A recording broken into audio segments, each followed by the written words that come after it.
Well, I think we're beyond the point where we're going to see any regulation change as far as the environmental issues, our government mandates, the EPA. We're not going to go backwards, certainly not going to go backwards. The trucks are getting cleaner, the engines are cleaner, the environment is very key and very focused, which is great, and it should be that way. I think over time what needs to happen is the technology, what the EPA and the governments have forced the manufacturers into is given limited time frames with unlimited time, money to spend at which is not very conducive for any business.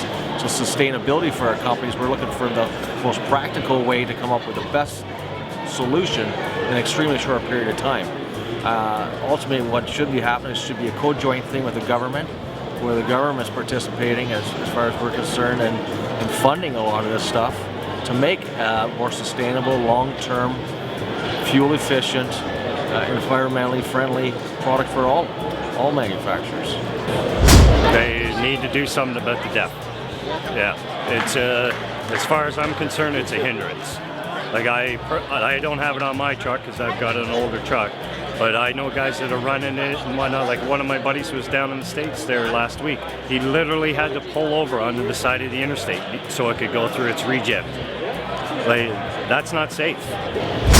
Yeah, I think before the emissions got raised so high and they had to have the, like we just talked about, the catalytic converter that had to be added on the tractor to, you know, basically dump diesel fuel into an exhaust filter to burn off the carbon is where they went wrong. I think if they can change that, then you will see a drastic increase in fuel mileage. I mean, I remember back in the day, guys were getting 9-10 miles to the gallon, you know, empty, and then they added all these emissions on in these particular filters and exhaust systems that took that 9 and 10 and dropped it, you know, drastically down to 7 or 8, you know, mpg. So I think if we can lower emissions to a certain point and reduce some of the exhaust filters, that you'll see a huge increase in diesel savings, and that, you know, at some point you have to give a little to receive. So.